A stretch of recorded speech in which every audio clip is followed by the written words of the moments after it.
یه روز یه تنظیم کننده و میکسمن چه شکلیه؟ سلام، من مجتبی احمدی ام و مشهد استودیو تنظیم و میکس و مسترینگ داریم.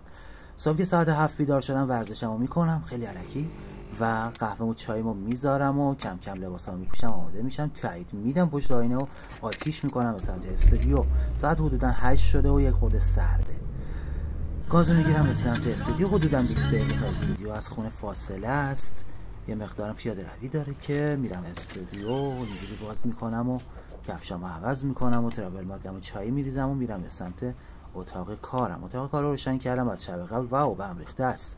باید مقداری مرتب بشه. برنامه امروزمو چک بکنم، تایمایی که دادم و تو این برگه چک بکنیم ببینیم چه جوریه. یکم مرتب میکنم. هدفونایی که خواننده ها از روز قبل گذاشتن سرشون باید دوباره ضد عفونی بشه، با اسپری الکل ضد عفونی میکنم به این صورت و تمیز میشن حسابی. وقتی که تمیز شد دینگ روشن میکنیم سیستمو و میشینیم پای کارمون.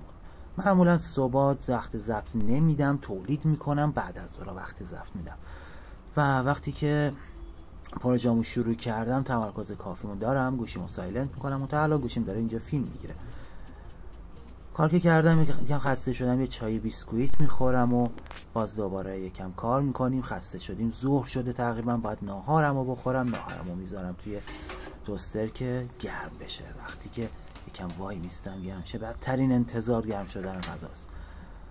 غذامو میخورم، بعدش یه استراحتی میزنیم. ساعت 3 شده، باید ضبطمون انجام بدیم با یکی از خواننده خوش صدا. ساعت 5 شد، یه خواننده خوش صدای دیگه اومد که ضبطشو بگیریم و بعد ضبطم یه استراحت کوچولویی پای پروژه ها داشتم و یه چای بیسکویت خوردم و کار کردم. ساعت 9:09 شد و دیگه کم کم وقت رفتن. خاموش کردم و گازشو گرفتم که برم به سمت خونه و توی آینه خودم نگاه کردم و گفتم هی خسته شدیم و رفتیم به سمت خونه. همون مسیری که پیاده اومدم و پیاده برگشتم به سمت سالار، سوار شدم و رفتم به سمت خونه. امیدوارم از ویدیوهای من لذت برده باشین. ویدیوهای دیگه داریم.